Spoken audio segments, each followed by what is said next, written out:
Kalau kita bandingkan kita dengan sahabat, Bapak Ibu yang dirahmati Allah, tak ada bandingannya. Tak ada bandingannya kita dengan sahabat. Apalagi sahabat-sahabat Uhud yang sudah nampak arah panah ke Rasulullah. Panah tadi dah nampak pasti arah Nabi. Dari sana memanah Nabi, dari sana memanah Nabi, dari sana memanah Nabi, dari sana mereka nampak. Kalau dibandingkan kepada iman kita, mungkin takkan bisa kita seperti dia. Dikejarnya cepat Rasulullah yang berada di tengah. Ini akan membunuh Nabi, akan membunuh Nabi, akan membunuh Nabi. Sudah terarah panahnya kepada Rasulullah. Sahabat yang paling setia langsung mengejar Nabi, memeluk Nabi sallallahu alaihi wasallam bertiga. Terpancanglah panah 70 panah di tubuh orang yang bertiga ini.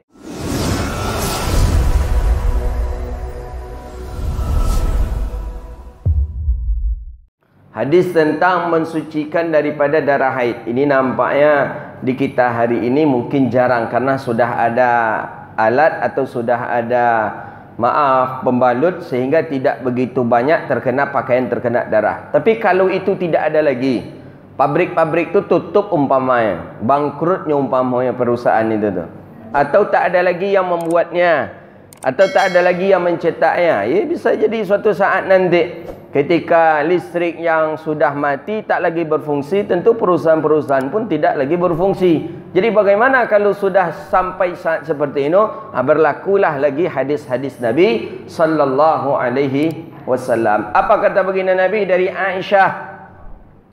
Aisyah ummahatul mukminin radhiyallahu taala anha. Aisyah ni isteri baginda Nabi sallallahu alaihi wasallam, isteri tersayang Rasulullah, Sayyidah Aisyah. Dari sekian banyak isteri Nabi, ada yang mengatakan 11, ada yang mengatakan 9. Yang paling Nabi cintai adalah anak dari sahabat yang aku cintai, kata Rasulullah dalam hadis. Sahabat yang dicintai Nabi adalah Abu Bakar dan anaknya itu adalah Sayyidah Aisyah ummahatil mukminin radhiyallahu taala anha.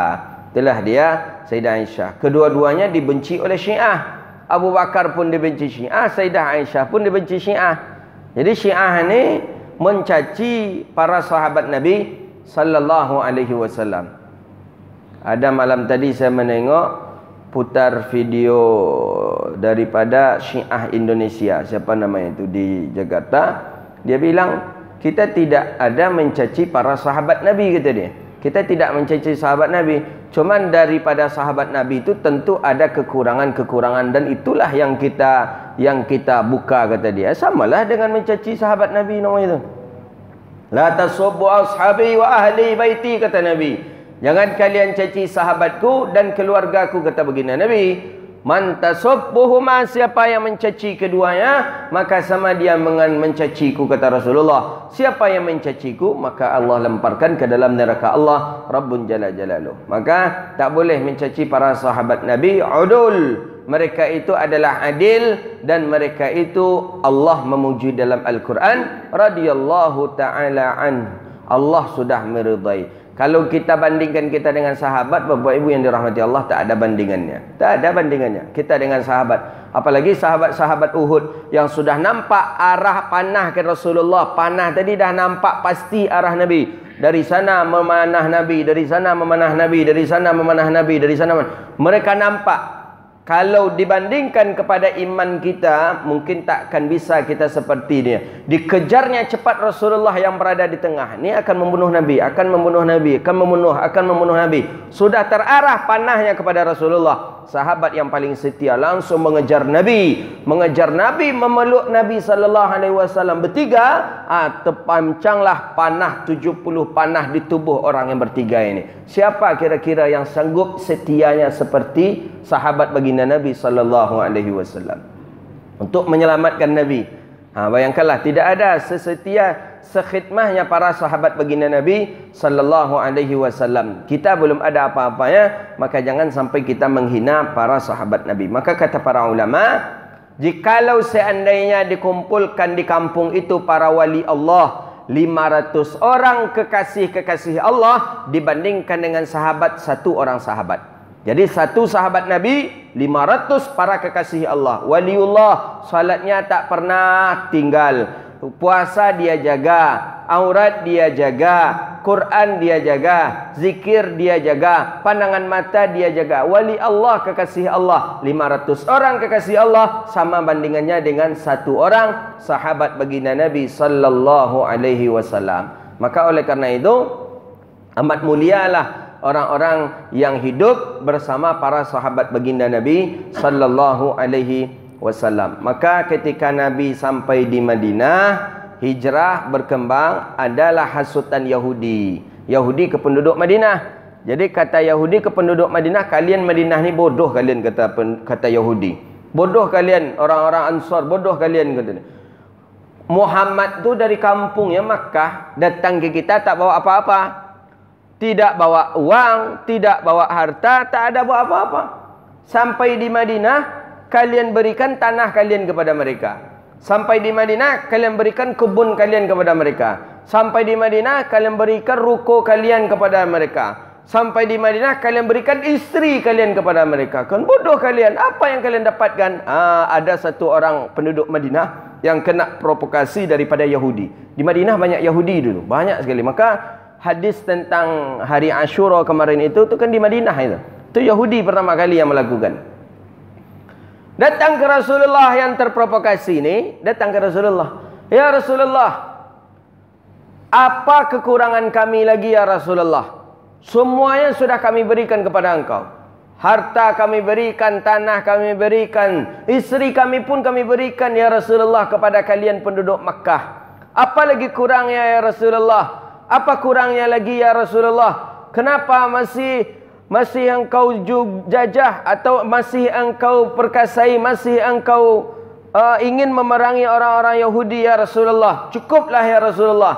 Jadi kata baginda Nabi, Nabi menangis. Rasulullah sallallahu alaihi wasallam kata baginda Nabi, aku tidak memerangi dia kecuali Allah yang menyuruhnya. Kemudian kata baginda Nabi, hei orang-orang Madinah, kata Rasulullah. Umar dah geram dah. Orang-orang Madinah, kami ke Madinah memang tidak membawa harta.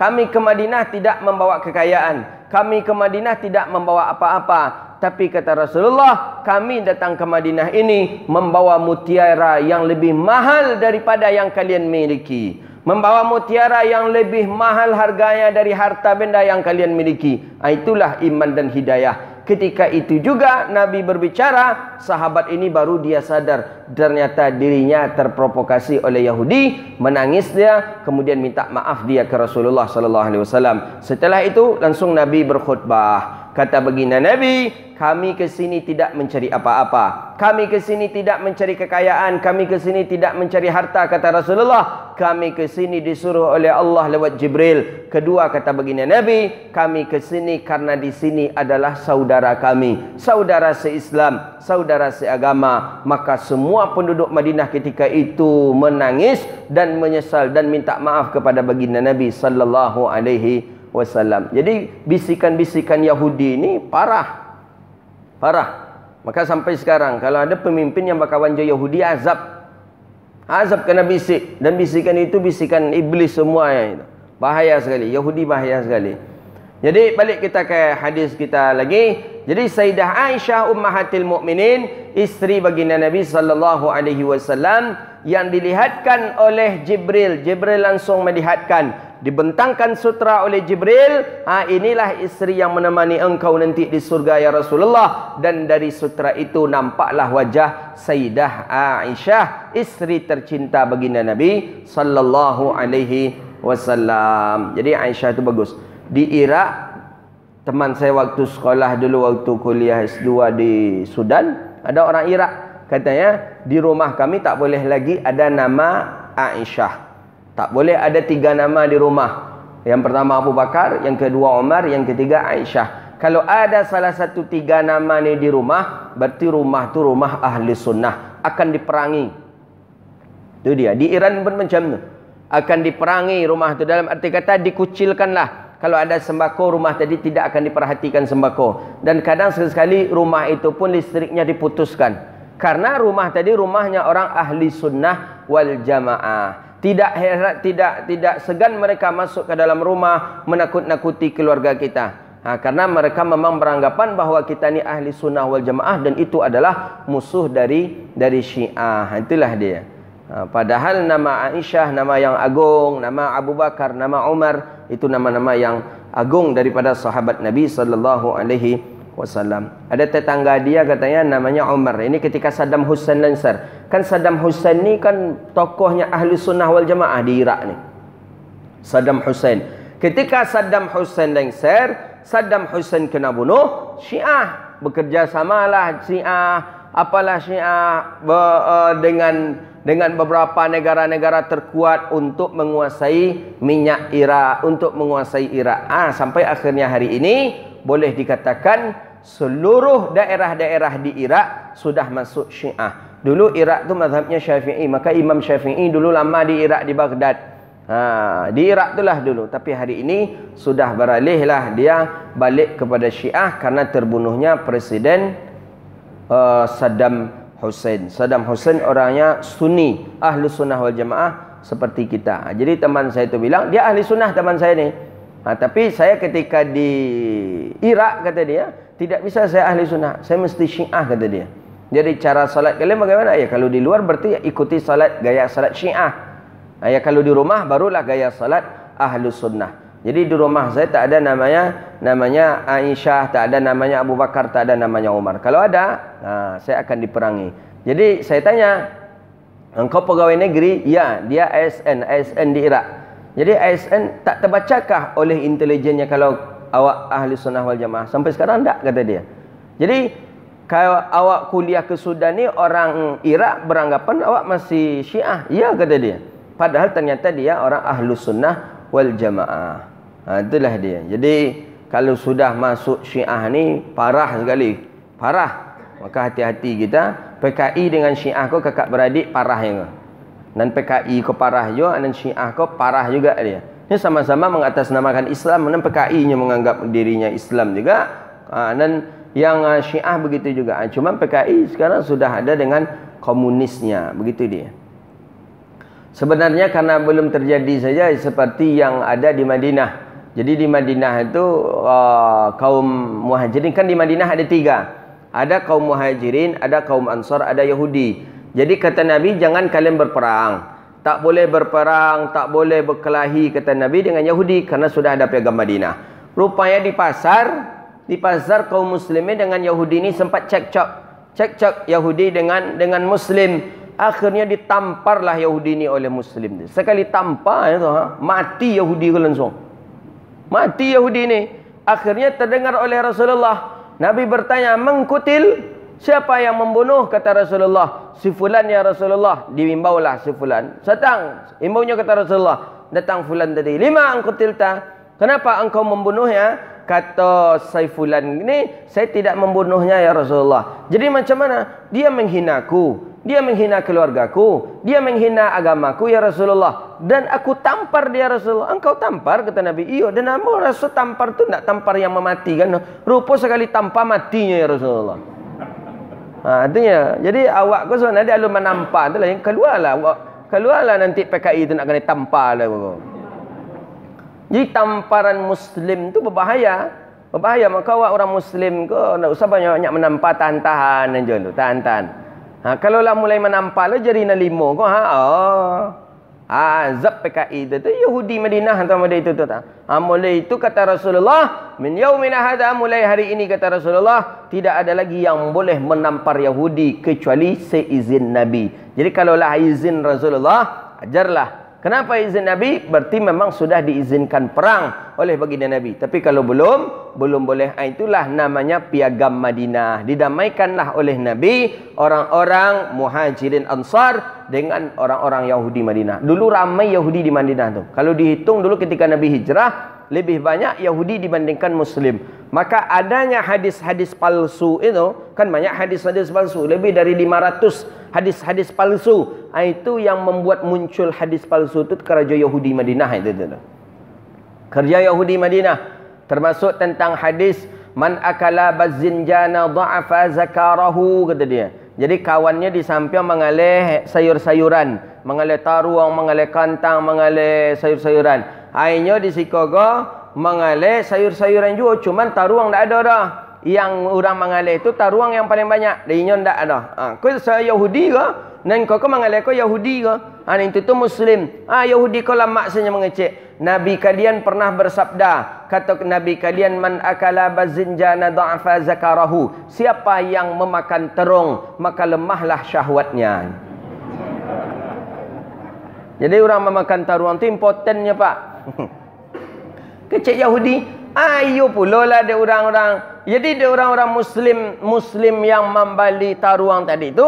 Iyo pula. Iyo ke magawat. Ditinggalkanlah menjual beli terung ini. Itulah. Muncullah hadis tu. Hadis tu hadis palsu. Jadi kok bisa? Kan ada orang bertanya-tanya. Kok bisa hadis palsu tu muncul Ustaz? Kok bisa hadis-hadis palsu tu ada? Karajo Yahudi nama dia tadi. Itulah yang membuatkan hadis-hadis palsu tu. Hadis Nabi tak pernah berbicara tentang hadis tentang itu. Inyo aja membuat untuk mengalahkan kawannya tadi. Itu dia. Tu hadis namanya hadis palsu. Banyak. Siapa yang buat karajo? Orang-orang Yahudi Madinah.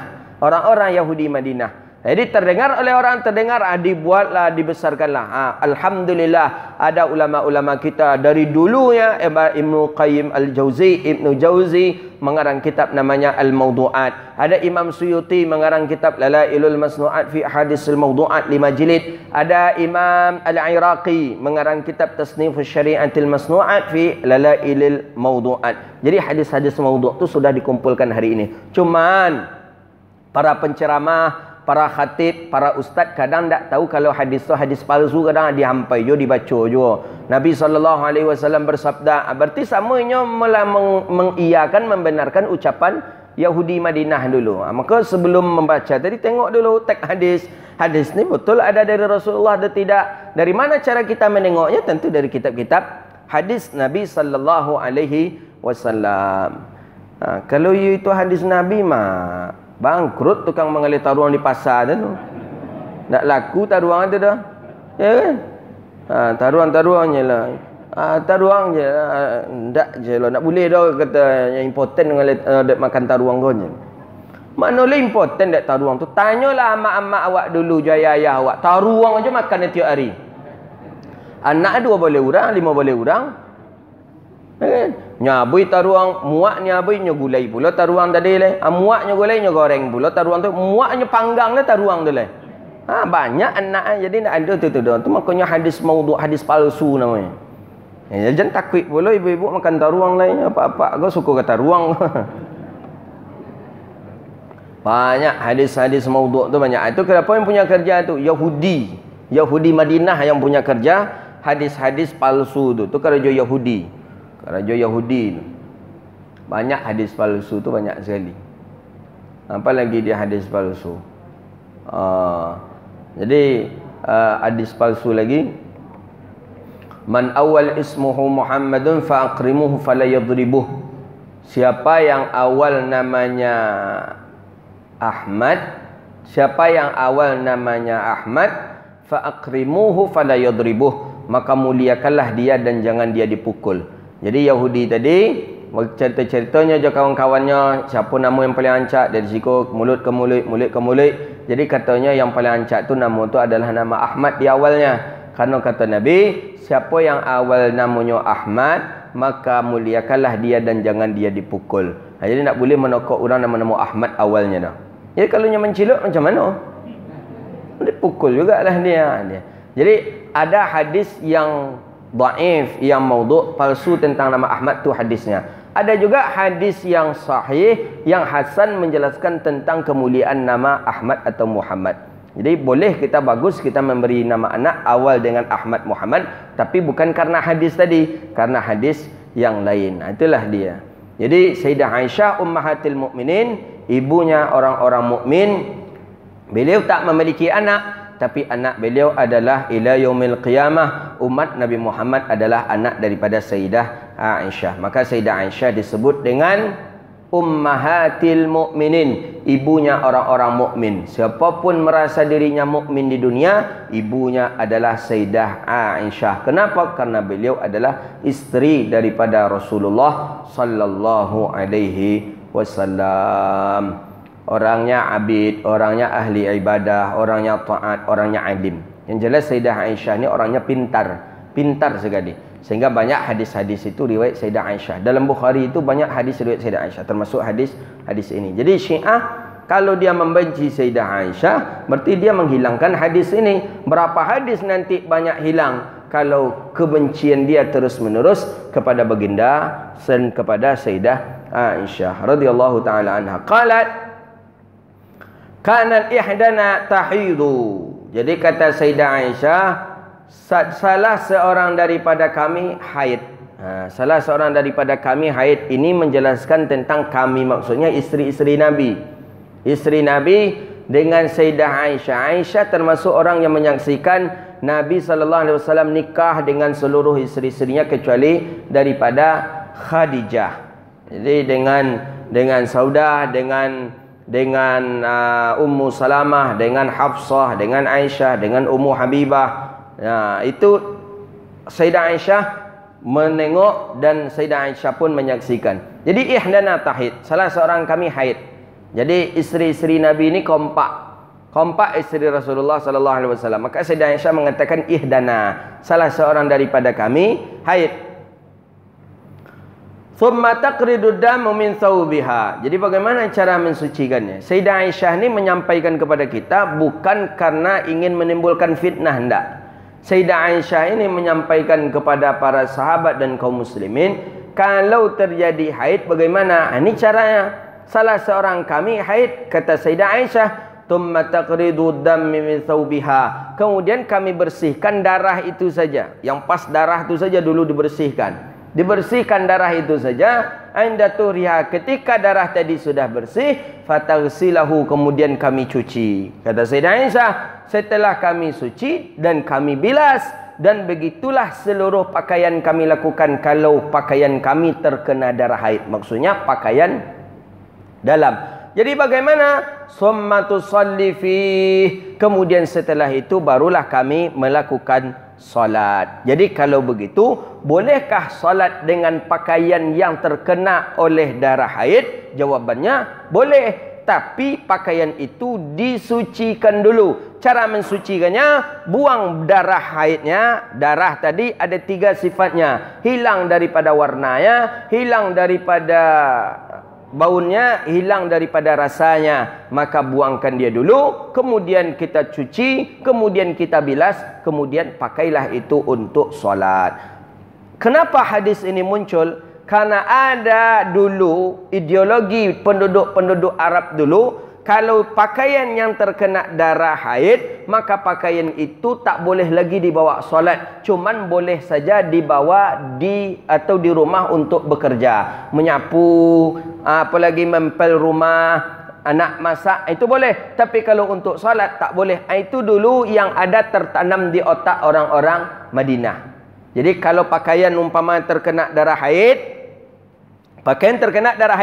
walaupun pakaian itu telah dicuci, walaupun pakaian itu telah dibersihkan, maka dulu sebelum ada hadis ini, maka pakaian itu jarang dan tidak boleh dipakai oleh penduduk Madinah untuk solat. Tapi boleh untuk pakaian rumah saja, menyapu rumah, mempel rumah, memasak, itu saja. Tapi semenjak Aisyah mengatakan ini, dan Aisyah mengatakan ini, berarti Nabi mengetahui. Kalau Nabi mengetahui, berarti boleh memakai pakaian yang terkena darah haid untuk dibawa solat. Tapi caranya, dibersihkan darah haidnya, dicuci, kemudian dibilas, barulah dipakai untuk solat. Jadi dulu itu kalau pakaian itulah terkena darah haid, maka pakaian itu najis selama-lamanya. Itu dulu, sebelum ada hadis ini. Setelah ada hadis ini, maka pakaian yang terkena oleh darah haid, maka pakaian itu suci dengan cara membersihkan darahnya, mencucinya, kemudian membilasnya. Inilah bagian daripada ilmu min sunnatus syarifah, ilmu daripada sunnah baginda Nabi sallallahu alaihi wasallam. Setiap pakaian itu yang dilakukan oleh Sayyidah Aisyah. Ya dulu kan tak ada pembalut. Jadi wajar saja pakaian kena. Kalau hari ini sudah ada pembalut, maka perempuan-perempuan jarang terkena lagi pakaiannya oleh darah haid. Hadis Kaifiyatul Ightisal. Jadi Sayyidah Aisyah melanjutkan lagi, An-namra'ata minal ansar. Ada perempuan-perempuan dari Ansar. Ansar ni asli penduduk Madinah. Datang dia kepada Nabi sallallahu alaihi wasallam. Sayyidah Aisyah ada. Tu akhlak Nabi. Jadi Nabi kalau dalam satu riwayat penjelasan masyayikh kita baca, Nabi itu ada majlis khusus untuk perempuan saja. Perempuan saja yang mengaji dengan Rasulullah. Perempuan saja yang datang kepada baginda Nabi. Tapi Nabi tetap menghadirkan istrinya. Jadi Sayyidah Aisyah kah dihadirkan Rasulullah? Ummu Salamah kah yang dihadirkan Rasulullah sallallahu alaihi wasallam? Itu akhlak Nabi. Dan saya perhatikan syekh saya juga seperti itu. Ada majlis khusus lil harim namanya, itu setelah selesai salat Jumat. Jadi setelah selesai salat Jumat, itu khusus perempuan saja, tak boleh laki-laki hadir. Itu membahas masalah haid, juga membahas masalah nifas, membahas masalah talak, membahas masalah rujuk. Itu syekh. Dan syekh saya perhatikan selalu membawa isteri beliau. Itu agar tidak terjadi aib, tidak terjadi fitnah. Kalau ustaz tu tanya, ustaz tadi tu inyo je dapat sedar mah kerja apa-apa bego kan. Nak dibagi ke orang lain dohnya. Anda ikut ada bininya yang mengawani. Berarti tidak akan mencari situ murni ilmu. Saya perhatikan masyayikh saya umumnya seluruhnya seperti itu. Kalau ada majlis khusus dengan perempuan, beliau membawa istrinya. Begitu dia. Jadi dulu orang-orang Ansar, perempuan-perempuan Ansar datang ke Nabi sallallahu alaihi wasallam. Ini perempuan-perempuan asli penduduk daripada penduduk Madinah. Ya Nabi sallallahu alaihi wasallam, datanglah penduduk-penduduk Ansar ni ke Nabi. Sayyidah Aisyah ada. Dibawa Nabi Sayyidah Aisyah. Apa kata penduduk-penduduk Madinah ni, perempuan-perempuan Ansar Madinah? Ya Rasulullah, ya Rasulullah, kaifa aghtasilu minal haidi? Bagaimana cara mensucikan pakaian? Bagaimana cara bersuci daripada haid? Bagaimana cara bersuci setelah haid ya Rasulullah? Itu kata orang-orang Ansar penduduk Madinah ke Nabi Muhammad. Itu memang penduduk yang paling bahagia. Bertanya bisa ke langsung ke Nabi. Awak gini kalau bingung ke siapa nak bertanya? Kau ustaz, iyo pula ustaz tadi kalau leh ada handphonenya, iyo nyangkek pula handphone kita. Iyo balas pula WA kita. Kalau enggak macam mana ke siapa kita nak bertanya? Dulu ada Nabi tu. Generasi yang paling bahagia di dunia tu adalah generasi sahabat. Walaupun dia tidak memiliki alat yang canggih, WhatsApp tak punya, YouTube tak bisa dia tonton, tak bisa main avatar.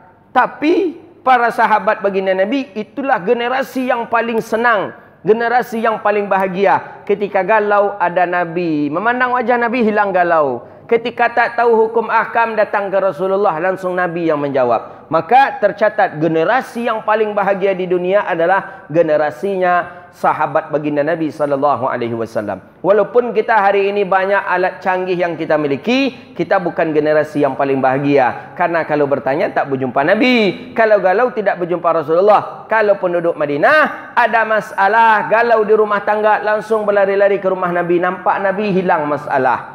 Berkelahi dengan teman, ada masalah dalam perdagangan jual beli, datangi Rasulullah, selesai masalah oleh baginda Nabi sallallahu alaihi wasallam. Kini ke mana kita nak mencari untuk menyelesaikan masalah? Payah, ada masalah galau datang ke ustaz, menengok ustaz tu ajalah bertambah masalah awak dah. Baru menengok ustaz tu baru nak kata jawab dah ustaz kau aja nampak loyo banyaklah masalah yang nampak aku kata dia. Itu dia Nabi sallallahu alaihi wasallam. Maka paling bahagia adalah generasi para sahabat baginda Nabi radhiyallahu taala anhum wa radha'an. Jadi apa kata perempuan-perempuan Madinah ni? Kaifaghtasilu minal haidi? Bagaimana cara membersihkan atau cara mandi, cara membasuh daripada haid? Cara bersih daripada haid ni bagaimana ya Rasulullah? Qala, kata baginda Nabi, khudhi firsatan mumassakah, ambil sedikit daripada wangi-wangian.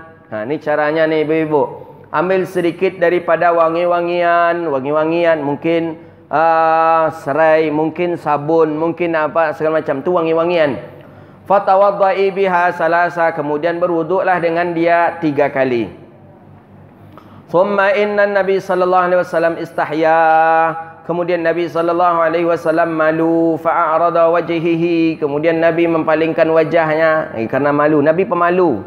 Nabi ni pemalu. Maka di dalam rawi berjanji disebutkan syadidal haya'i wat tawadhu'. Nabi itu orang yang paling pemalu.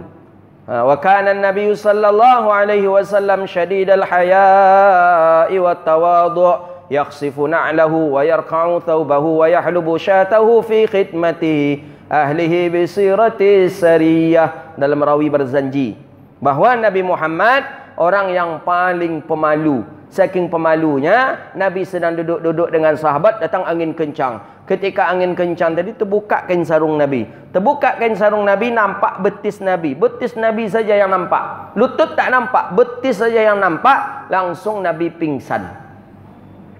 Pingsan langsung Nabi. Betis yang nampak. Begitu pemalunya Rasulullah sallallahu alaihi wasallam. Cuma betis saja yang nampak, Nabi langsung pingsan. Berapa naik pemalunya Nabi sallallahu alaihi wasallam. Sehingga para sahabat nampak itu. Utsman nampak betul itu di depan Utsman. Terbuka oleh angin kan sarung Nabi, nampak betis Nabi. Betis Nabi putih. Nampak betis Rasulullah, langsung baginda Nabi pingsan. Itu pemalu Nabi. Awak siapa di kita betis terbuka pernah pingsan? Ha? Nah, kadang-kadang kita malu tu kurang. Kurang malu, kurang adab, kurang iman. Awak nak ada betis terbuka ni. Jangankan betis terbuka ibu-ibu kepalanya je terbuka nak yang pontiang. Tak pernah pingsan ibu-ibu tu. Ini Nabi betisnya saya terbuka. Betis tidak aurat bagi laki-laki. Tidak aurat bagi laki-laki betis. Tapi begitulah daripada syadidal haya. Maka kata Aisyah, Nabi malu. Setelah Nabi menyebutkan itu, Nabi malu. Jadi, baginda Nabi SAW mali fa'arada wajhihi, dipalingkan sedikit wajah oleh Nabi. Au qala tawadda'i biha fa akhadtuha fajazabtuha fa akhbartuha bima yuridun Nabi sallallahu alaihi wasallam. Kemudian Sayyidah Aisyah melanjutkan daripada tata cara. Jadi yang sabun wangi-wangian tadi cucilah. Dia dijelaskan lagi hadis ini. Pertama, an-nadamul haidi law raihah la yazhabu hal ma'u wahdah. Jadi bahawa darah haid itu darah yang memiliki baun. Seperti yang saya jelaskan minggu yang lalu, la yazhabu hal ma'u wahda, tidak hilang dengan air saja. Maka butuh kepada wangi-wangian sabun. Memang kalau darah haid itu memang busuk sekali. Dalam kitab-kitab fikih disebutkan itu. Maka salah satu laki-laki dilarangkan dia berhubungan suami isteri, asbabnya adalah nanti timbul kebencian. Kebencian. Besok patang awun aja bon bini ko. Kini lah bon terasi aja bini ko lah. Jadi besoknya anggapan kita bon terasi je lah. Anggapan besok bon terasi. Besok bon terasi. Makanya tak boleh hubungan suami isteri ketika haid. Itu salah satu asbabnya. Asbab kedua karena memang perempuan tidak dalam keadaan bersuci. Jadi kita ambil daripada qita'ah fursak, qita'ah daripada sedikit daripada wangi-wangian. Yang dicuci tadi apa? Apakah kemaluan tadi dicuci dengan wangi-wangian atau badan kita yang kita cuci dengan wangi-wangian? Dalam hadis ini, terkhusus kepada hadis ini, yang dicuci dengan wangi-wangian itu adalah kemaluan perempuan tadi. Baik, yang disunnahkan seperti ini hukumnya sunnah atau wajib ini? Nabi ini mengatakan ini. Pertama. Kedua, ini untuk perempuan yang sudah menikah atau yang belum menikah. Nah itu. Pertama, ini hadis ini disebutkan hadis ini mana dia? Sudah untuk orang yang menikah atau yang belum menikah. Hadis ini untuk badan, seluruh badan atau untuk kemaluan saja. Pertama. Kedua, hadis ini untuk orang yang sudah menikah atau orang yang belum menikah. Yang ketiga, hadis ini wajibkah hukumnya atau sunnah? Disyarah para ulama. Pertama, hadis ini khusus hadis ini untuk kemaluan saja. Karena dari kemaluan itulah menghasilkan baunan yang tidak sedap kepada badan. Dan dianjurkan juga badan kita basuh dengan memakai sabun. Yang kedua, hadis ini menunjukkan untuk orang yang sudah menikah. Jadi bagaimana dengan yang tidak menikah? Maka tidak dianjurkan menyuci dengan wangi-wangian ini. Itu menurut hadis Nabi. Kenapa kok orang yang menikah? Karena orang yang menikah setelah selesai masa haidnya, dia sudah diperbolehkan untuk jima. Diperbolehkan hubungan suami istri. Dan itu mesti harus menjaga keharmonisan salah satu dengan berwangi-wangian. Hukumnya bagaimana? Wajibkah atau sunat? Ulama berpendapat hadis ini Nabi menjelaskan bukan untuk wajib bagi perempuan, tapi hukumnya sunnah. Jadi kalau sunnah berpahala, perempuan saat haid dia melakukan hal ini, Ustaz, ia berpahala. Karena itu Nabi yang menyuruhnya.